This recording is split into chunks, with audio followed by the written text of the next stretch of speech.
Hello student, ਸਾਡਾ class 10 CBSE ਦਾ chapter ਚੱਲਦਾ ਸੀ acid basis and salt. ਇਹਦੇ ਵਿੱਚ ਅਸੀਂ ਪਹਿਲੀ ਵੀਡੀਓ ਦੇ ਵਿੱਚ ਕੈਮੀਕਲ ਪ੍ਰੋਪਰਟੀਜ਼ ਆਫ ਬੇਸਿਸ ਕੀਤੀਆਂ ਸੀ। ਹੁਣ ਅਸੀਂ ਕਰਾਂਗੇ ਜੀ ਕਾਮਨ ਇਨ ਆਲ ਬੇਸਿਸ। ਜਿੰਨੇ ਵੀ ਬੇਸਿਸ ਆ ਉਹਨਾਂ ਦੇ ਵਿੱਚ ਕੀ ਕਾਮਨ ਹੁੰਦਾ ਵਾ, ਕੀ ਇੱਕੋ ਜਿਹੀ ਚੀਜ਼ ਹੁੰਦੀ ਹੈ, ਕੀ ਚੀਜ਼ ਸੇਮ ਹੁੰਦੀ ਹੈ, ਕੀ ਕਿਹੜੀ ਚੀਜ਼ ਬਰਾਬਰ ਹੁੰਦੀ ਹੈ। ਔਰ ਇਹਦੇ ਵਾਸਤੇ ਲਾਈਨ ਪੜ੍ਹਦੇ ਹਾਂ ਜੀ। ਇਹ base mixed with water and release dissociates hydroxide ions in water. So OH negative ion of base is responsible for the basic behavior of a compound. देखो ਜਿਹਦੇ ਵਿੱਚ ਸਾਡੇ ਕੋਲ ਕੋਈ ਬੇਸ ਆ, ਉਹਨੂੰ ਅਸੀਂ ਵਾਟਰ ਦੇ ਵਿੱਚ ਮਿਕਸ ਕਰਦੇ ਹਾਂ ਔਰ ਵਾਟਰ ਦੇ ਵਿੱਚ ਡਿਸੋਲਵ ਕਰਦੇ ਹਾਂ। ਜਦੋਂ ਉਹਨੂੰ ਵਾਟਰ 'ਚ ਮਿਕਸ, ਬੇਸ ਨੂੰ ਵਾਟਰ 'ਚ ਮਿਕਸ ਕਰਾਂਗੇ, ਉਹ ਆਪਦੇ ਵਿੱਚੋਂ ਹਾਈਡਰੋਕਸਾਈਡ ਆਇਨ ਜਿਹੜੇ ਆ ਬਾਹਰ ਕੱਢਦਾ ਵਾ। ਆਪਦੇ ਵਿੱਚੋਂ ਹਾਈਡਰੋਕਸਾਈਡ ਆਇਨ ਜਿਹੜੇ ਆ ਰਿਲੀਜ਼ ਕਰਦਾ ਜਾਂ ਡਿਸੋਸੀਏਟ ਕਰਦਾ ਵਾ। ਜਦੋਂ ਅਸੀਂ ਕਿਸੇ ਬੇਸ ਨੂੰ ਵਾਟਰ ਦੇ ਵਿੱਚ ਮਿਕਸ ਕਰਦੇ ਆ, ਉਹ ਆਪਦੇ ਵਿੱਚੋਂ OH ਨੈਗੇਟਿਵ ਆਇਨ ਡਿਸੋਸੀਏਟ ਕਰਦਾ, ਜਿਹਨੂੰ ਹਾਈਡਰੋਕਸਾਈਡ ਆਇਨ ਕਹਿ ਦਿੰਦੇ ਆ। ਉਹ ਹਾਈਡਰੋਕਸਾਈਡ ਆਇਨ ਜਾਂ OH ਨੈਗੇਟਿਵ ਆਇਨ ਆਪਦੇ ਵਿੱਚੋਂ ਬਾਹਰ ਕੱਢਦਾ ਵਾ, ਰਿਲੀਜ਼ ਕਰਦਾ ਵਾ, ਡਿਸੋਸੀਏਟ ਕਰਦਾ ਵਾ। ਔਰ ਜਿਹੜੇ ਇਹ OH ਨੈਗੇਟਿਵ ਆਇਨ ਆ, ਇਹੋ ਹੀ ਰਿਸਪੌਂਸੀਬਲ ਹੁੰਦੇ ਆ ਕਿਸੇ ਵੀ ਕੰਪਾਊਂਡ ਦੀ ਬੇਸਿਸਿਟੀ ਦਾ, ਕਿ ਇਹ ਵਾਲਾ ਕੰਪਾਊਂਡ ਜਿਹੜਾ ਸਾਡਾ ਬੇਸਿਕ ਹੈ। ਔਰ ਉਹ ਬੇਸਿਸਿਟੀ ਕਿਤੇ ਡਿਪੈਂਡ ਕਰਦੇ ਆ ਇਹ ਵਾਲੇ ਹਾਈਡਰੋਕਸਾਈਡ ਆਇਨਸ ਆਫ ਬੇਸ ਤੇ। ਮੀਨਸ ਕੋਈ ਵੀ ਜਿਹੜਾ ਬੇਸ ਆ, ਉਹ ਆਪਦੀ ਬੇਸਿਸਿਟੀ ਕਿਵੇਂ ਸ਼ੋ ਕਰਦਾ ਵਾ, ਕੋਈ ਵੀ ਕੰਪਾਊਂਡ ਆਪਦੀ ਬੇਸਿਸਿਟੀ ਕਿਵੇਂ ਸ਼ੋ ਕਰਦਾ ਵਾ, ਉਹ ਆਪਦੇ OH ਨੈਗੇਟਿਵ ਆਇਨ ਜਾਂ ਹਾਈਡਰੋਕਸਾਈਡ ਆਇਨ ਤੋਂ ਸ਼ੋ ਕਰਦਾ ਕਿ ਇਹ ਵਾਲਾ ਕੰਪਾਊਂਡ ਬੇਸਿਕ ਹੈ। ਇਹਦੇ ਵਾਸਤੇ ਇਹ ਬੜੀ ਇੱਕ ਐਗਜ਼ਾਮਪਲ ਲਈ ਹੈ। ਇਹ ਸਾਡੇ ਕੋਲ ਕੀ ਹੈ ਜੀ, OH ਨੈਗੇਟਿਵ ਆਇਨ ਹੈ। ਇਹ ਕਿੱਦਾਂ ਬਣਿਆ ਜੀ, ਅਸੀਂ ਕੋਈ ਬੇਸ ਆ, ਬੇਸ ਨੂੰ ਵਾਟਰ ਦੇ ਨਾਲ ਮਿਕਸ ਕੀਤਾ। ਜਦੋਂ ਬੇਸ ਨੂੰ ਵਾਟਰ ਦੇ ਨਾਲ ਮਿਕਸ ਕਰੀਦਾ ਵਾ, ਉਹਦੇ ਵਿੱਚੋਂ ਹਾਈਡਰੋਕਸਾਈਡ ਆਇਨ ਜਿਹੜੇ ਆ ਬਾਹਰ ਨਿਕਲਦੇ ਆ। ਹਾਈਡਰੋਕਸਾਈਡ ਆਇਨ ਜਿਹੜੇ ਆ ਰਿਲੀਜ਼ ਹੁੰਦੇ ਆ ਜਾਂ ਉਹਦੇ ਵਿੱਚੋਂ ਡਿਸੋਸੀਏਟ ਹੁੰਦੇ ਆ। ਔਰ ਇਹ ਵਾਲੇ ਜਿਹੜੇ ਹਾਈਡਰੋਕਸਾਈਡ ਆਇਨ ਆ, ਉਹ ਕੀ ਸ਼ੋ ਕਰਦੇ ਆ, show basic behaviour of any compound. ਇਹ ਵਾਲੇ ਜਿਹੜੇ ਹਾਈਡਰੋਕਸਾਈਡ ਆਇਨ ਆ, ਕਿਸੇ ਵੀ ਕੰਪਾਊਂਡ ਦੀ ਬੇਸਿਸਿਟੀ ਜਾਂ ਉਹਦਾ ਬੇਸਿਕ ਬਿਹੇਵੀਅਰ ਜਾਂ ਉਹਦਾ ਬੇਸਿਕ ਨੇਚਰ ਜਿਹੜਾ ਸ਼ੋ ਕਰਦੇ ਆ। ਉਸ ਤੋਂ ਬਾਅਦ ਐਗਜ਼ਾਮਪਲ ਦੇ ਤੌਰ ਤੇ ਆਪਾਂ ਲੈ ਲੈਂਦੇ ਆ ਜੀ। ਐਗਜ਼ਾਮਪਲ ਲਈਏ, ਐਗਜ਼ਾਮਪਲ ਦੇ ਵਿੱਚ ਸਾਡਾ ਕੀ ਹੈ ਜੀ, ਸੋਡੀਅਮ ਹਾਈਡਰੋਕਸਾਈਡ ਹੈ। ਇਹ ਇੱਕ ਬੇਸ ਹੈ ਜੀ, ਔਰ ਐਕਵਸ ਫਾਰਮ ਦੇ ਵਿੱਚ, ਲਿਕੁਇਡ ਫਾਰਮ ਦੇ ਵਿੱਚ। ਔਰ ਇਹਨੂੰ ਅਸੀਂ ਜੀ ਵਾਟਰ ਦੇ ਨਾਲ ਮਿਕਸ ਕੀਤਾ ਜਾਂ ਵਾਟਰ ਦੇ ਨਾਲ ਡਿਸੋਲਵ ਕੀਤਾ ਜਾਂ ਵਾਟਰ ਦੇ ਨਾਲ ਰਿਐਕਟ ਕਰਵਾਇਆ। ਜਦੋਂ ਵੀ ਇਹ ਵਾਲੇ ਬੇਸ ਨੂੰ ਵਾਟਰ ਦੇ ਨਾਲ ਰਿਐਕਟ ਕਰਵਾਇਆ, ਇਹਨੇ ਆਪਦੇ ਜਿਹੜੇ ਆਇਨ ਆ ਡਿਸੋਸੀਏਟ ਕਰਤੇ। ਜਦੋਂ ਇਹਨੂੰ ਵਾਟਰ ਦੇ ਵਿੱਚ ਮਿਕਸ ਕੀਤਾ, ਇਹਨੇ ਆਪਦੇ ਆਇਨ ਜਿਹੜੇ ਆ ਰਿਲੀਜ਼ ਕਰਦੇ, ਆਪਦੇ ਜਿਹੜੇ ਆਇਨ ਆ ਡਿਸੋਸੀਏਟ ਕਰਤੇ। ਉਹ ਵਾਲੇ ਆਇਨ ਕਿਹੜੇ ਜੀ, ਜਿਹੜਾ Na ਪੋਜ਼ਿਟਿਵ ਆਇਨ ਆ ਐਕਵਸ ਫਾਰਮ ਦੇ ਵਿੱਚ ਸਾਨੂੰ ਮਿਲ ਗਿਆ, ਜਿਹਨੂੰ ਬੋਲਦੇ ਆ ਸੋਡੀਅਮ ਆਇਨ। ਔਰ ਜਿਹੜਾ ਦੂਸਰਾ ਇਹਦੇ ਲਾਸਟ ਤੇ ਲੱਗਾ ਵਾ, ਉਹਨੂੰ ਬੋਲਦੇ ਆ ਜੀ ਹਾਈਡਰੋਕਸਾਈਡ ਆਇਨ ਜਾਂ OH ਨੈਗੇਟਿਵ ਆਇਨ। ਇਹ ਵੀ ਸਾਨੂੰ ਐਕਵਸ ਫਾਰਮ ਦੇ ਵਿੱਚ ਮਿਲਿਆ ਔਰ ਇਹਨੂੰ ਬੋਲਦੇ ਆ ਹਾਈਡਰੋਕਸਾਈਡ ਆਇਨ। ਠੀਕ ਹੈ ਜੀ। ਇਹ ਦੋ ਆਇਨ ਜਿਹੜੇ ਆ ਕਦੋਂ ਡਿਸੋਸੀਏਟ ਹੋਏ, ਜਦੋਂ ਇਹ ਵਾਲੇ ਸੋਡੀਅਮ ਹਾਈਡਰੋਕਸਾਈਡ ਨੂੰ, ਇਹ ਵਾਲੇ ਬੇਸ ਨੂੰ ਹੀ ਵਾਟਰ ਦੇ ਨਾਲ ਮਿਕਸ ਕੀਤਾ। ਇਹਨੇ ਸਾਨੂੰ ਕੀ ਦੇ ਦਿੱਤਾ, Na ਪੋਜ਼ਿਟਿਵ ਆਇਨ ਔਰ OH ਨੈਗੇਟਿਵ ਆਇਨ। ਦੋਨੋਂ ਹੀ ਇੱਕ ਪੋਜ਼ਿਟਿਵ ਫਾਰਮ ਦੇ ਵਿੱਚ ਹੈ, ਇੱਕ ਨੈਗੇਟਿਵ ਫਾਰਮ ਦੇ ਵਿੱਚ ਹੈ। ਉਸ ਤੋਂ ਬਾਅਦ ਸੈਕੰਡ ਐਗਜ਼ਾਮਪਲ ਵੇਖ ਲਓ ਜੀ। ਸੈਕੰਡ ਐਗਜ਼ਾਮਪਲ ਦੇ ਵਿੱਚ ਕੀ ਹੈ ਜੀ, ਸਾਡੇ ਕੋਲ ਪੋਟਾਸ਼ੀਅਮ ਹਾਈਡਰੋਕਸਾਈਡ ਹੈ ਔਰ ਐਕਵਸ ਫਾਰਮ ਦੇ ਵਿੱਚ ਹੈ। ਔਰ ਇਹ ਵਾਲਾ ਜਿਹੜਾ ਪੋਟਾਸ਼ੀਅਮ ਹਾਈਡਰੋਕਸਾਈਡ ਹੈ, ਇੱਥੇ ਕੀ ਹੈ ਜੀ, ਬੇਸ ਹੈ।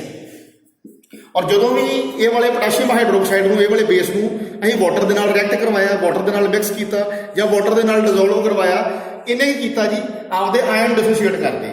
ਇਹਦਾ ਜਿਹੜਾ ਕੇ ਪੋਜ਼ਿਟਿਵ ਆਇਨ ਹੈ, ਜਿਹਨੂੰ ਬੋਲ ਦਿੰਦੇ ਆ ਪੋਟਾਸ਼ੀਅਮ ਆਇਨ, ਐਕਵਸ ਫਾਰਮ ਦੇ ਵਿੱਚ ਦੇ ਦਿੱਤਾ। ਔਰ ਜਿਹੜਾ ਲਾਸਟ ਤੇ OH ਨੈਗੇਟਿਵ ਆਇਨ ਆ, ਉਹ ਵੀ ਇਹਨੇ ਸਾਨੂੰ ਐਕਵਸ ਫਾਰਮ ਦੇ ਵਿੱਚ ਦੇ ਦਿੱਤਾ, ਜਿਹਨੂੰ ਹੀ ਬੋਲਦੇ ਨੇ ਹਾਈਡਰੋਕਸਾਈਡ ਆਇਨ। ਇਹ ਦੋਨੋਂ ਆਇਨ ਉਹਨੇ ਕਦੋਂ ਸਾਨੂੰ ਦੇ ਦਿੱਤੇ, ਜਦੋਂ ਪੋਟਾਸ਼ੀਅਮ ਹਾਈਡਰੋਕਸਾਈਡ ਨੂੰ ਅਸੀਂ ਵਾਟਰ ਦੇ ਨਾਲ ਐਡ ਕੀਤਾ, ਵਾਟਰ ਦੇ ਨਾਲ ਮਿਕਸ ਕਰਵਾਇਆ ਜਾਂ ਵਾਟਰ ਦੇ ਨਾਲ ਰਿਐਕਟ ਕਰਵਾਇਆ, ਉਦੋਂ ਉਹਨੇ ਇਹ ਵਾਲੇ ਦੋਨੋਂ ਆਇਨ ਜਿਹੜੇ ਆਪਦੇ ਵਿੱਚੋਂ ਬਾਹਰ ਕੱਢਦੇ ਆ, ਉਹਦੇ ਵਿੱਚੋਂ ਡਿਸੋਸੀਏਟ ਕਰਦੇ।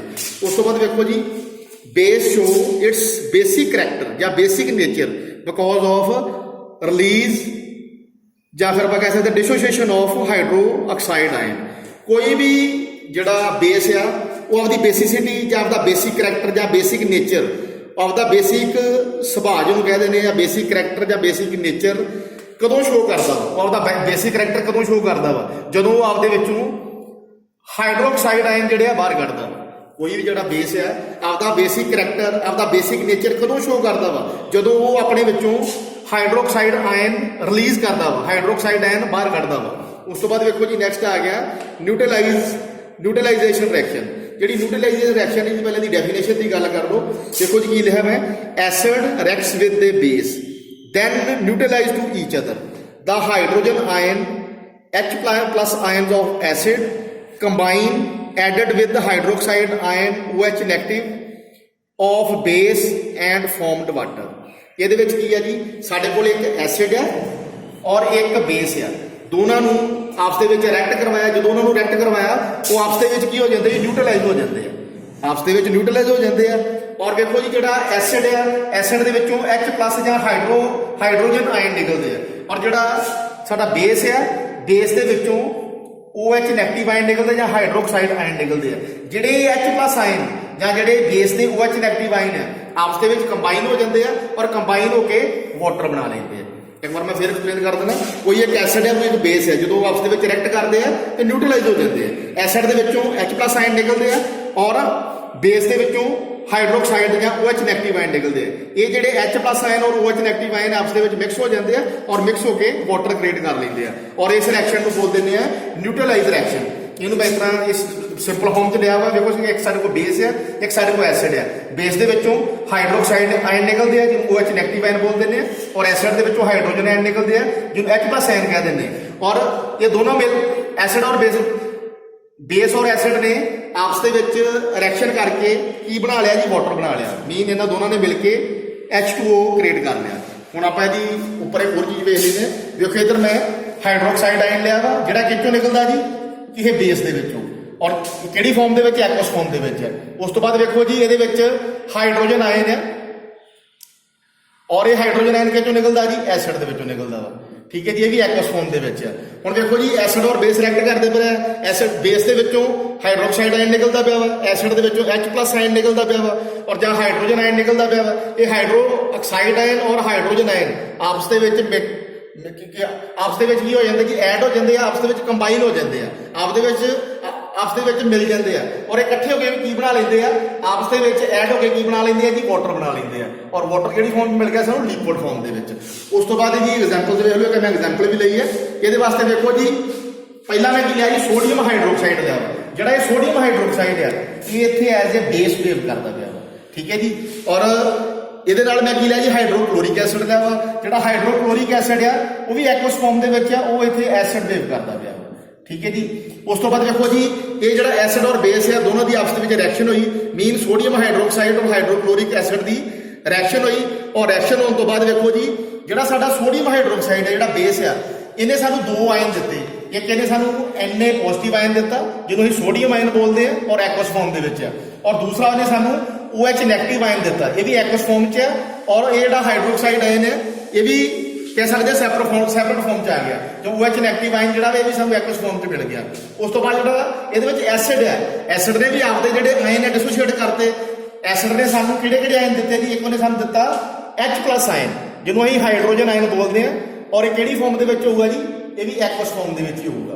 ਔਰ ਉਸ ਤੋਂ ਬਾਅਦ ਵੇਖੋ ਜੀ ਇੱਕ ਇਹਨੇ ਸਾਨੂੰ ਹੋਰ ਕਿਹੜਾ ਆਇਨ ਦਿੱਤਾ ਨਾਲ, ਇੱਕ ਇਹਨੇ ਸਾਨੂੰ ਕਲੋਰੀਨ ਆਇਨ ਦਿੱਤਾ ਜਾਂ Cl ਨੈਗੇਟਿਵ ਆਇਨ ਦਿੱਤਾ, ਇਹ ਵੀ ਐਕਵਸ ਫਾਰਮ ਦੇ ਵਿੱਚ ਹੈ। ਔਰ ਇਹ ਵਾਲੀ ਜਿਹੜੀ ਕੰਡੀਸ਼ਨ ਇਹਦੇ ਵਿੱਚ ਇੰਟਰਮੀਡੀਏਟ ਆ ਗਈ, ਇਹਨੂੰ ਅਸੀਂ ਬੋਲ ਦਿੰਦੇ ਆ ਇੰਟਰਮੀਡੀਏਟ, ਵਿਚਕਾਰ ਵਾਲੀ ਕੰਡੀਸ਼ਨ ਆ ਗਈ। ਔਰ ਉਸ ਤੋਂ ਬਾਅਦ ਵੇਖੋ ਜੀ ਸਾਡਾ ਫਾਈਨਲ ਪ੍ਰੋਡਕਟ ਕੀ ਆ ਗਿਆ ਇਹਦੇ ਵਿੱਚ, ਸਾਡਾ ਫਾਈਨਲ ਪ੍ਰੋਡਕਟ ਕੀ ਆ ਗਿਆ। ਉਸ ਤੋਂ ਬਾਅਦ ਵੇਖੋ ਜਦੋਂ ਐਸਿਡ ਔਰ ਬੇਸ ਆਪਸ ਦੇ ਵਿੱਚ ਰਿਐਕਟ ਹੋ ਗਏ, ਉਹਨਾਂ ਨੇ ਫਾਈਨਲ ਪ੍ਰੋਡਕਟ ਕੀ ਬਣਾ ਲਿਆ ਜੀ, ਉਹਨਾਂ ਨੇ ਵੇਖੋ ਸੋਡੀਅਮ ਕਲੋਰਾਈਡ ਬਣਾ ਲਿਆ ਔਰ ਨਾਲ ਵਾਟਰ ਮੋਲੀਕੂਲ ਬਣਾ ਲਿਆ। ਜਿਹੜਾ ਸੋਡੀਅਮ ਕਲੋਰਾਈਡ ਐਕਵਸ ਫਾਰਮ ਦੇ ਵਿੱਚ ਆ ਔਰ ਜਿਹੜਾ ਵਾਟਰ ਆ ਉਹ ਲਿਕੁਇਡ ਫਾਰਮ ਦੇ ਵਿੱਚ ਆ। ਔਰ ਇਹ ਸਾਡੇ ਫਾਈਨਲ ਪ੍ਰੋਡਕਟ ਮਿਲ ਗਏ। ਜਦੋਂ ਵੀ ਅਸੀਂ ਦੋ ਐਸਿਡ ਔਰ ਬੇਸ ਨੂੰ ਰਿਐਕਟ ਕਰਾਉਣੇ ਆ ਉਹਦੇ ਵਿੱਚੋਂ ਇੱਕ ਸਾਨੂੰ ਵਾਟਰ ਮੋਲੀਕੂਲ ਮਿਲ ਜਾਂਦਾ ਪਲੱਸ ਉਹਦੇ ਨਾਲ ਕੋਈ ਨਾ ਕੋਈ ਸਾਲਟ ਮਿਲ ਜਾਂਦਾ। ਉਸ ਤੋਂ ਬਾਅਦ ਕੋਈ ਲਾਸਟ ਵਨ ਟੌਪਿਕ ਹੈ ਇਹਦੇ ਵਿੱਚ ਅੱਜ ਦੀ ਵੀਡੀਓ ਦੇ ਵਿੱਚ, dilution of acid and base. ਇਹਦੇ ਵਾਸਤੇ ਪਹਿਲਾਂ ਦੀ ਆ ਡੈਫੀਨੇਸ਼ਨ ਦੀ ਗੱਲ ਕਰਾਂਗੇ। The concentration of hydrogen ion in an acid and hydroxide ion ਜਾਂ OH negative ion in a base per unit volume show the concentration of acid or base। ਵੇਖੋ ਜੀ ਕੋਈ ਵੀ ਜਿਹੜਾ ਐਸਿਡ ਆ ਉਹਦੇ ਵਿੱਚ H+ ਆਇਨ ਹੁੰਦੇ ਆ, ਹਾਈਡਰੋਜਨ ਆਇਨ ਹੁੰਦੇ ਆ ਔਰ ਜਿਹੜਾ ਕੋਈ ਵੀ ਬੇਸ ਆ ਉਹਦੇ ਵਿੱਚ OH ਨੈਗੇਟਿਵ ਆਇਨ ਹੁੰਦੇ ਆ। ਔਰ ਪਰ ਯੂਨਿਟ ਵੋਲੀਅਮ ਉਹ ਕਿੰਨੇ ਹੁੰਦੇ ਆ, ਪਰ ਯੂਨਿਟ ਵੋਲੀਅਮ ਅਸੀਂ ਬੇਸ ਲੈ ਲੈਂਦੇ ਆ, ਬੇਸ ਦੇ ਵਿੱਚ OH ਨੈਗੇਟਿਵ ਆਇਨ ਕਿੰਨੇ ਆ ਉਹਦੀ ਕੰਸੈਂਟਰੇਸ਼ਨ ਆ। ਅਗਰ ਅਸੀਂ H+ ਆਇਨ ਅਸੀਂ ਐਸਿਡ ਲੈ ਲੈਂਦੇ ਆ, ਐਸਿਡ ਦੇ ਵਿੱਚ H+ ਆਇਨ ਹੋਣਗੇ, ਸਾਨੂੰ ਪਤਾ ਨਹੀਂ ਕਿ ਪਰ ਯੂਨਿਟ ਵੋਲੀਅਮ ਉਹ ਕਿੰਨੇ ਪਰ ਯੂਨਿਟ ਵੋਲੀਅਮ ਉਹ H+ ਆਇਨ ਕਿੰਨੇ ਆ, ਉਹੀ ਉਹਦੀ ਕੰਸੈਂਟਰੇਸ਼ਨ ਆ। ਇਹਨੂੰ ਸਮਝਣ ਵਾਸਤੇ ਵੇਖੋ ਜੀ ਇਹ ਮੈਂ ਦੋ ਡਾਇਗਰਾਮ ਬਣਾਈਆਂ ਵਾ, ਇਹਨੂੰ ਮੈਂ ਫੇਰ ਅਗਰ ਤੁਹਾਨੂੰ ਦੱਸਦਾ। ਇਸ ਵਿੱਚ ਮੈਂ ਇੱਕ ਬੀਕਰ ਲਿਆ ਵਾ, ਬੀਕਰ ਦੇ ਵਿੱਚ ਪਹਿਲਾਂ ਮੈਂ ਸਿਰਫ ਐਸਿਡ ਲਿਆ ਵਾ ਔਰ ਐਸਿਡ ਕਿੰਨਾ ਲਿਆ ਜੀ 1 ਲੀਟਰ। ਐਸਿਡ ਦੀ ਕੁਆਂਟੀਟੀ ਹੈ ਜੀ 1 ਲੀਟਰ। ਔਰ ਬਈ ਜਿੰਨਾ ਇਹ 1 ਲੀਟਰ ਐਸਿਡ ਆ, 1 ਲੀਟਰ ਐਸਿਡ ਦੇ ਵਿੱਚ 50 H+ ਆਇਨ ਹੈ। ਇਹਦੇ ਵਿੱਚ 50H ਪਲੱਸ ਆਇਨ ਹੈ। ਸੋ ਜਿਹੜਾ ਇਹ 50 ਹੈ ਕੀ ਹੈ ਜੀ, ਇਹ 50 ਕੀ ਹੈ, ਕੰਸਨਟ੍ਰੇਸ਼ਨ ਆਫ ਐਸਿਡ, ਇਹਨੂੰ ਬੋਲਦੇ ਨੇ ਕੰਸਨਟ੍ਰੇਸ਼ਨ ਆਫ ਐਸਿਡ। ਔਰ ਉਸ ਤੋਂ ਬਾਅਦ ਦੇਖੋ ਜੀ ਇੱਧਰ ਇੱਕ ਹੋਰ ਬੀਕਰ ਲਿਆ ਵਾ, ਇਹ ਬੀਕਰ ਨੂੰ ਵਿੱਚ ਮੈਂ ਕੀ ਹੈ ਜੀ ਬੇਸ ਲਿਆ ਵਾ, ਕਿੰਨਾ ਲਿਆ 1 ਲੀਟਰ, ਇਹਦੀ ਕੁਆਂਟੀਟੀ 1 ਲੀਟਰ ਲਈ ਹੈ। ਔਰ ਇਹਦੇ ਵਿੱਚ OH ਨੈਗੇਟਿਵ ਆਇਨ ਕਿੰਨੇ ਆ 70। ਸੋ ਇੱਥੇ ਲਿਖ ਸਕਦੇ 70 ਇਜ਼ ਦਾ ਕੰਸਨਟ੍ਰੇਸ਼ਨ ਆਫ ਬੇਸ। ठीक है जी, ये डेफिनेशन जितना भी समझ सकते हैं। और इसका फॉर्मूला इसका बनूगा जी, अगर अहीं एसिड और बेस दोनों की गल कर सकते हैं, अहीं लिखा वा concentration of OH negative ion और H plus ion divided by volume of acid और बेस। ये ही इदा चेक कर सकते हैं। हुण देखो जी ये कंसनट्रेशन ऑफ आयन कितनी 50 है, आप 50 नोट कर लिया, और वॉल्यूम ऑफ एसिड कितना वा 1 लीटर।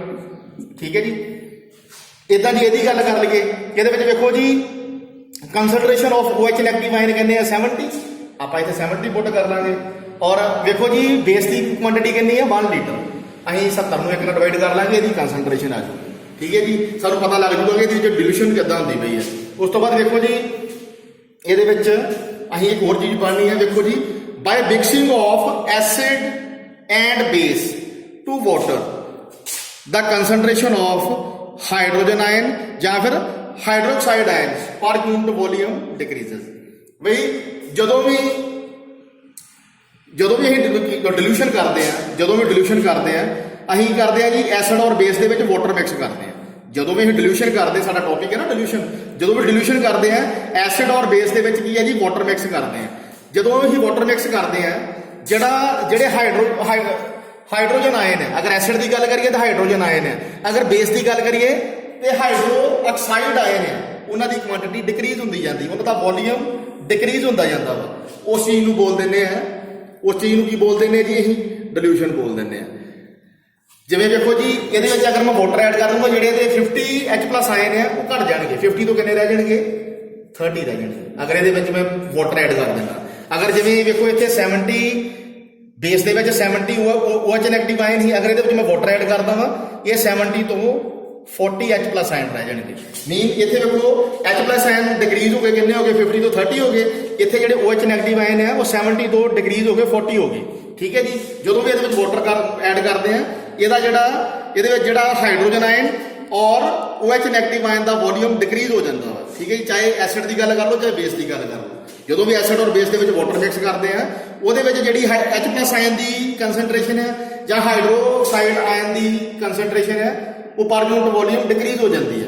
उस तो बाद देखो जी नैक्सट लाइन के पढ़ते हैं, the process of addition of acid और base to water is called dilution and the acid और base is called diluted acid और डिल्यूटेड बेस। सिंपली है जी, ये लाइन मैंने तुहानूं समझाई है। साडे कोल कोई एसिड है, अगर एसिड दे विच असीं वाटर मिक्स कर दिंदे हैं, अगर एसिड दे विच असीं वाटर मिक्स कर दिंदे हैं, वो की बन जूगा जी, वो प्रोसैस नूं की बोलते हैं डिल्यूशन बोल दिंदे हैं। अगर ये मैं वाटर ऐड कर देना वा, ये वाला एसिड है, एसिड के मैं वाटर ऐड कर देना वा, तो प्रोसैस को बोल देते डिल्यूशन बोल देते। इदा ही इधर मैं बेस लिया वा, अगर बेस के मैं वाटर ऐड कर देना वा, अगर मैं बेस के वाटर ऐड कर देना वा, तो ये वाले प्रोसैस को बोलांगे डिल्यूशन बोलांगे। और उस तो बाद जोड़ा इतने एसिड है, जो वाटर मिक्स करता है, वाले एसिड को फिर की बोल सकते हैं, ये वाले एसिड को बोल सकते हैं डिल्यूटेड एसिड। जो वाटर मिक्स करता है इन्हें बोल सकते हैं डिल्यूटेड एसिड। अगर ये वाले बेस के अगर मैं वाटर मिक्स कर देना वा, ये वाले बेस को की बोलांगे डिल्यूटेड बेस।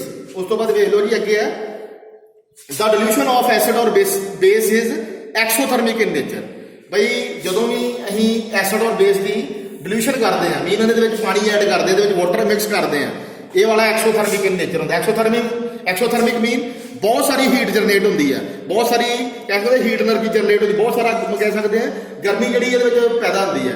और इन्हों कह सकते हैं दस एसिड और base is always added to water and water is never added to acid और बेस। बई ये वाली लाइन का की मतलब है इतने कि जो भी अं डिल्यूशन करनी है, जो भी डिल्यूशन करनी है वो वास्ते की करना वा, वो वास्ते की करना जी, वो वास्ते की करना जी जो वाटर है, वाटर को ज़्यादा क्वांटिटी च लेने वा, और वो जोड़ा कंसनट्रेशन एसिड है या कंसनट्रेटेड बेस है उन्होंने बहुत स्मॉल क्वांटिटी के ऐड करना वा। फिर वो कोई धमाका नहीं होता, कोई वो हीट भी बहुत घट जनरेट होती है। अगर कितने इदा हो कि अं ਬਹੁਤ ਸਾਰਾ ਐਸਿਡ ਲੈ ਲਿਆ ਵਾ ਜਾਂ ਬਹੁਤ ਸਾਰਾ ਬੇਸ ਲੈ ਲਿਆ ਵਾ, ਉਹ ਜਿਹੜਾ ਬਹੁਤ ਸਾਰਾ ਐਸਿਡ ਜਾਂ ਬੇਸ ਆ, ਅਗਰ ਉਹਦੇ ਵਿੱਚ ਅਸੀਂ ਵਾਟਰ 1 ਲੀਟਰ ਵਾਟਰ ਪਾ ਦਿੰਦੇ ਆ ਨਾ, ਤੇ ਬਹੁਤ ਹਾਈ ਫਾਈ ਰਿਐਕਸ਼ਨ ਹੋ ਜਾਣੀ ਹੈ। ਕਹਿ ਸਕਦੇ ਇਟ ਇਜ਼ ਐਕਸੋਥਰਮਿਕ ਇਨ ਨੇਚਰ, ਕੋਈ ਐਕਸੀਡੈਂਟ ਹੋ ਸਕਦਾ ਵਾ। ਇਹਨੂੰ ਸਮਝਣ ਵਾਸਤੇ ਮੈਂ 2 ਡਾਇਗਰਾਮ ਬਣਾਈਆਂ ਵਾ, ਮੈਂ ਤੁਹਾਨੂੰ ਡਾਇਗਰਾਮ ਦੱਸ ਦਿੰਦਾ ਇਹਦੇ ਵਿੱਚ ਕੀ ਹੈ ਜੀ। ਦੇਖੋ ਜਿਹੜੀ ਪਹਿਲੀ ਡਾਇਗਰਾਮ ਹੈ, ਇਹਦੇ ਵਿੱਚ ਮੈਂ ਇੱਕ ਬੀਕਰ ਲਿਆ ਵਾ, ਔਰ ਬੀਕਰ ਦੇ ਵਿੱਚ ਕੀ ਹੈ ਜੀ, ਮੈਂ 100 ਲੀਟਰ ਐਸਿਡ ਲਿਆ ਜਾਂ 100 ਲੀਟਰ ਬੇਸ ਲਿਆ ਵਾ, ਔਰ ਇਹ ਕੰਸਨਟ੍ਰੇਟਡ ਫਾਰਮ ਦੇ ਵਿੱਚ ਆ। ਔਰ ਉਸ ਤੋਂ ਬਾਅਦ ਕੀ ਕੀਤਾ ਜੀ, ਇਹਦੇ ਵਿੱਚ ਹੁਣ 100 ਲੀਟਰ ਐਸਿਡ ਹੈ ਜਾਂ 100 ਲੀਟਰ ਬੇਸ ਮੰਨ ਲਓ, ਕੋਈ ਇੱਕ ਚੀਜ਼ ਮੰਨ ਲਓ। ਇਹਦੇ ਵਿੱਚ ਦੇਖੋ ਜੀ ਮੈਂ 1 ਲੀਟਰ ਪਾਣੀ ਪਾਤਾ ਵਾ, 1 ਲੀਟਰ ਜਿਹੜਾ ਵਾਟਰ ਇਹਦੇ ਵਿੱਚ ਐਡ ਕਰਤਾ ਵਾ। ਜਦੋਂ ਇਹਦੇ ਵਿੱਚ ਇਦਾਂ ਮੈਂ ਵਾਟਰ ਐਡ ਕਰੂੰਗਾ ਤੇ ਇਹਦੇ ਵਿੱਚ ਬਹੁਤ ਸਾਰੀ ਹੀਟ ਜਨਰੇਟ ਹੋਊਗੀ, ਔਰ ਬਹੁਤ ਸਾਰੀ ਹੀਟ ਐਨਰਜੀ ਜਨਰੇਟ ਹੋ ਜਾ, ਹਾਈ ਹੀਟ ਹੋਊਗੀ, ਔਰ ਇੱਥੇ ਐਕਸੀਡੈਂਟ ਹੋ ਸਕਦਾ ਤੁਹਾਡਾ। ਇਹ ਵਾਲਾ ਪ੍ਰੋਸੈਸ ਜਿਹੜਾ ਵਾ ਬਿਲਕੁਲ ਗਲਤ ਹੈ। ਇਸੇ ਕਰਕੇ ਮੈਂ ਲਿਖਿਆ ਵਾ water is never added to acid ਔਰ ਬੇਸ। ਜਿਹੜਾ ਵਾਟਰ ਹੈ ਉਹ ਕਦੀ ਵੀ ਐਸਿਡ ਔਰ ਬੇਸ ਦੇ ਵਿੱਚ ਨਹੀਂ ਬਣਾਉਣਾ ਚਾਹੀਦਾ ਜਦੋਂ ਐਸਿਡ ਔਰ ਬੇਸ ਦੀ ਕੁਆਂਟੀਟੀ ਜ਼ਿਆਦਾ ਹੋਵੇ। ਉਸ ਤੋਂ ਬਾਅਦ ਦੇਖੋ ਜੀ, ਇਹਦੇ ਨਾਲ ਇੱਕ ਹੋਰ ਚੀਜ਼ ਲਿਖੀ ਹੈ, ਦਾ ਐਸਿਡ ਔਰ base is always added to water. ਇਹਦਾ ਕੀ ਮਤਲਬ ਹੈ ਜੀ, ਇਹਦੇ ਵਾਸਤੇ ਦੇਖੋ ਮੈਂ ਇੱਕ ਬੀਕਰ ਲਿਆ ਵਾ, ਔਰ ਬੀਕਰ ਦੇ ਵਿੱਚ ਮੈਂ ਹੁਣ 100 ਲੀਟਰ ਵਾਟਰ ਲੈ ਲਿਆ ਵਾ। ਇਹਦੇ ਵਿੱਚ ਮੈਂ 100 ਲੀਟਰ ਵਾਟਰ ਲੈ ਲਿਆ ਵਾ, ਔਰ ਇਹਦੇ ਵਿੱਚ ਕੀ ਕੀਤਾ ਜੀ, ਮੈਂ 1 ਲੀਟਰ ਐਸਿਡ ਔਰ ਬੇਸ ਜਿਹੜਾ ਵਾ ਇਹਦੇ ਵਿੱਚ ਮਿਕਸ ਕਰਨਾ ਸ਼ੁਰੂ ਕਰਤਾ। ਹੁਣ ਕੀ ਹੋਊਗਾ ਜੀ, ਜਦੋਂ ਇੰਨਾ ਸਾਰਾ ਪਾਣੀ ਉਹਦੇ ਵਿੱਚ ਮੈਂ ਥੋੜਾ ਜਿਹਾ ਤਿਆਬ ਪਾਉਂਦਾ ਪਿਆ ਵਾਂ, ਮੈਂ 100 ਲੀਟਰ ਵਾਟਰ ਹੈ, ਉਹਦੇ ਵਿੱਚ ਮੈਂ 1 ਲੀਟਰ ਅਗਰ ਐਸਿਡ ਪਾ ਦੂੰਗਾ ਜਾਂ ਬੇਸ ਪਾ ਦੂੰਗਾ, ਉਹਦੇ ਵਿੱਚ ਮਿਨੀਮਮ ਹੀਟ એનર્ਜੀ ਜਿਹੜੀ ਹੈ ਪ੍ਰੋਡਿਊਸ ਹੋਊਗੀ। ਕਹਿ ਸਕਦੇ ਆ ਉਹਦੇ ਵਿੱਚ ਹੀਟ એનર્ਜੀ ਬਹੁਤ ਘੱਟ ਜਨਰੇਟ ਹੋਊਗੀ। ਔਰ ਇਹ ਵਾਲਾ ਪ੍ਰੋਸੈਸ ਜਿਹੜਾ ਤੁਹਾਡਾ ਬਿਲਕੁਲ ਠੀਕ ਹੈ, ਇਹਦੇ ਨਾਲ ਕੋਈ ਵੀ ਐਕਸੀਡੈਂਟ ਨਹੀਂ ਹੁੰਦਾ। ਬਟ ਇਹ ਵਾਲੇ ਪ੍ਰੋਸੈਸ ਨਾਲ ਐਕਸੀਡੈਂਟ ਹੋ ਸਕਦਾ ਵਾ। ਕਿਉਂ ਇੱਥੇ ਐਕਸੀਡੈਂਟ ਹੋ ਸਕਦਾ ਵਾ, ਕਿਉਂਕਿ ਇੱਥੇ ਹੀ ਐਸਿਡ ਔਰ ਬੇਸ ਦੀ ਕੁਆਂਟੀਟੀ ਬਹੁਤ ਜ਼ਿਆਦਾ ਲਈ, ਔਰ ਵਾਟਰ ਦੀ ਕੁਆਂਟੀਟੀ ਬਹੁਤ ਘੱਟ ਸੀ, ਔਰ ਇਸ ਕਰਕੇ ਰਿਐਕਸ਼ਨ ਬਹੁਤ ਫਾਸਟ ਹੋ ਜਾਂਦੀ ਹੈ। ਬਟ ਇਸ ਕੰਡੀਸ਼ਨ ਦੇ ਵਿੱਚ ਕੀ ਆ ਜੀ, ਅਸੀਂ ਵਾਟਰ ਦੀ ਕੁਆਂਟੀਟੀ ਬਹੁਤ ਜ਼ਿਆਦਾ ਲਈ ਆ, ਬਟ ਐਸਿਡ ਔਰ ਬੇਸ ਦੀ ਜਿਹੜੀ ਕੁਆਂਟੀਟੀ ਆ ਉਹ ਬਹੁਤ ਘੱਟ ਲਈ ਆ, ਇਸ ਕਰਕੇ ਇੱਥੇ ਜਿਹੜੀ ਰਿਐਕਸ਼ਨ ਹੈ ਇੰਨੀ ਫਾਸਟ ਨਹੀਂ ਹੋਊਗੀ। ਔਰ ਇਹ ਵਾਲੇ ਪ੍ਰੋਸੈਸ ਨਾਲ ਅਸੀਂ ਡਿਲੂਸ਼ਨ ਕਰ ਸਕਦੇ ਹਾਂ। ਠੀਕ ਹੈ ਜੀ। ਉਸ ਤੋਂ ਬਾਅਦ ਲਾਸਟ ਤੇ ਮੈਂ ਇੱਕ ਲਾਈਨ ਲਿਖੀ ਹੈ ਜੀ, any time water is added to a concentrated acid or base, a lot of heat is generated which may cause of splashing out of acid or base and may cause severe damages. Concentrated acid and base are highly corrosive। ਬਈ ਇੱਥੇ ਇਹੋ condition ਆ ਜਿਹੜੀ ਇਹ ਵਾਲੀ ਤੁਹਾਡੀ, ਜਿੱਥੇ ਮੈਂ 100 ਲੀਟਰ ਐਸਿਡ ਔਰ 100 ਲੀਟਰ ਬੇਸ ਲਿਆ ਵਾ, ਔਰ ਉਹਦੇ ਵਿੱਚ ਮੈਂ ਥੋੜਾ ਜਿਹਾ ਵਾਟਰ ਪਾਉਂਦਾ ਪਿਆ ਵਾ। ਉੱਥੇ ਕੀ ਹੋਊਗਾ ਜੀ, ਜਦੋਂ ਅਸੀਂ ਇਹਦੇ ਵਿੱਚ ਵਾਟਰ ਐਡ ਕਰਾਂਗੇ, ਸਾਡੇ ਕੋਲ ਐਸਿਡ ਦੀ ਔਰ ਬੇਸ ਦੀ ਕੁਆਂਟੀਟੀ ਜ਼ਿਆਦਾ ਵਾ, ਪਰ ਵਾਟਰ ਦੀ ਕੁਆਂਟੀਟੀ ਘੱਟ ਆ। ਜਦੋਂ ਵੀ ਉਹਦੇ ਵਿੱਚ ਵਾਟਰ ਔਰ ਐਸਿਡ ਔਰ ਬੇਸ ਦੀ ਰਿਐਕਸ਼ਨ ਹੋਊਗੀ, ਬਹੁਤ ਸਾਰੀ ਹੀਟ ਜਨਰੇਟ ਹੋਊਗੀ। ਕਹਿ ਸਕਦੇ ਆ ਹਾਈ ਹੀਟ ਜਿਹੜੀ ਆ ਜਨਰੇਟ ਹੋਊਗੀ। ਕਹਿ ਸਕਦੇ ਐਕਸੋਥਰਮਿਕ ਰਿਐਕਸ਼ਨ ਹੋ ਜਾਊਗੀ ਵਾਟਰ ਔਰ ਐਸਿਡ ਔਰ ਬੇਸ ਦੇ ਵਿੱਚ। ਔਰ ਉਹਦੇ ਨਾਲ ਕੀ ਹੋਊਗਾ ਜੀ, ਜਿਹੜਾ ਤੁਹਾਡਾ ਐਸਿਡ ਔਰ ਬੇਸ ਇਹਦੇ ਵਿੱਚ ਪਾਇਆ ਨਾ 100 ਲੀਟਰ, ਇਹਦੇ ਵਿੱਚੋਂ ਬਾਹਰ ਨਿਕਲ ਸਕਦਾ ਵਾ। ਇਹਦੇ ਵਿੱਚੋਂ ਬਾਹਰ ਇੰਨਾ ਧਮਾਕਾ ਜੂਗਾ ਕਿ ਇਹਦੇ ਵਿੱਚ ਉੱਬਲ ਕੇ ਬਾਹਰ ਆ ਜਾਊਗਾ। ਕਹਿ ਸਕਦੇ ਸਪਲੈਸ਼ ਆਊਟ ਹੋ ਜਾਊਗਾ, ਜਾਂ ਇਹ ਵਾਲੇ ਬੀਕਰ ਚੋਂ ਬਾਹਰ ਨਿਕਲ ਜੂਗਾ। ਔਰ ਉਸ ਤੋਂ ਬਾਅਦ ਕੀ ਹੋਊਗਾ ਜੀ, ਇਹਦੇ ਵਿੱਚ ਜਿਹੜਾ ਇਹ ਵਾਲਾ ਤੁਹਾਡਾ ਬੀਕਰ ਆ, ਇਹਦੇ ਵਿੱਚ ਕੋਈ ਡੈਮੇਜ ਵੀ ਹੋ ਸਕਦਾ, ਟੁੱਟ ਵੀ ਸਕਦਾ ਬੀਕਰ। ਔਰ ਉਸ ਤੋਂ ਬਾਅਦ ਜੀ, ਜਦੋਂ ਇਹ ਵਾਲਾ ਐਸਿਡ ਔਰ ਬੇਸਿਸ ਤੁਸੀਂ ਇਹਨੂੰ ਇਹ ਬਾਹਰ ਕੱਢੋਗੇ, ਇਹਦੇ ਵਿੱਚ ਬਹੁਤ ਸਾਰਾ ਰਸਟ ਆ ਜਾਊਗਾ, ਇਹਦੇ ਵਿੱਚ ਬਹੁਤ ਸਾਰਾ ਕਰੋਜਨ ਆ ਜਾਊਗਾ, ਜੰਗਾਲ ਲੱਗ ਜਾਊਗਾ ਇਹਦੇ ਵਿੱਚ। ਔਰ ਇਹ ਕਾਹਦੇ ਕਰਕੇ ਆ ਜੀ, ਕਾਹਦੇ ਕਰਕੇ ਆ, ਮੀਨਸ ਇੱਥੇ ਸਾਡਾ ਐਸਿਡ ਔਰ ਬੇਸ ਦਾ ਜਿਹੜਾ ਐਸਿਡ ਔਰ ਬੇਸ ਲਿਆ ਸੀ, ਕੰਸਨਟ੍ਰੇਟਡ ਐਸਿਡ ਔਰ ਬੇਸ ਲਿਆ ਵਾ, ਉਹਦੀ ਕੁਆਂਟੀਟੀ ਜ਼ਿਆਦਾ ਵਾ। ਇੱਥੇ ਜਿਹੜਾ ਐਸਿਡ ਔਰ ਬੇਸ ਲਿਆ ਉਹ ਕੰਸਨਟ੍ਰੇਟਡ ਲਿਆ ਵਾ, ਉਹਦੀ ਕੁਆਂਟੀਟੀ 100 ਲੀਟਰ ਹੈ, ਲੇਕਿਨ ਵਾਟਰ ਦੀ ਕੁਆਂਟੀਟੀ ਬਹੁਤ ਘੱਟ ਹੈ। ਦੋਨਾਂ ਦੇ ਵਿੱਚ ਐਕਸੋਥਰਮਿਕ ਰਿਐਕਸ਼ਨ ਹੋਊਗੀ। ਇਸ ਕਰਕੇ ਇਹ ਵਾਲਾ ਤੁਹਾਡਾ ਜਿਹੜਾ ਬੀਕਰ ਹੈ ਉਹ ਬ੍ਰੇਕ ਵੀ ਹੋ ਸਕਦਾ ਵਾ। ਜਿਹੜਾ ਇਹਦੇ ਵਿੱਚ ਐਸਿਡ ਔਰ ਬੇਸ ਆ, ਉਹ ਵਿੱਚੋਂ ਸਪਲੈਸ਼ ਆਊਟ ਵੀ ਹੋ ਸਕਦਾ, ਬਾਹਰ ਵੀ ਨਿਕਲ ਸਕਦਾ ਵਾ। ਔਰ ਉਸ ਤੋਂ ਬਾਅਦ ਇਹਦੇ ਵਿੱਚ ਕਹਿ ਸਕਦੇ ਬਹੁਤ ਸਾਰਾ ਕਰੋਜਨ ਆ ਜਾਊਗਾ, ਬਹੁਤ ਸਾਰਾ ਰਸਟ ਲੱਗ ਜਾਊਗਾ, ਜੰਗਾਲ ਲੱਗ ਸਕਦਾ ਵਾ। ਔਰ ਇਹਦੇ ਨਾਲ ਇਹ ਤੁਹਾਡਾ ਟੌਪਿਕ ਜਿਹੜਾ ਵਾ ਖਤਮ ਹੋ ਗਿਆ। Thank you.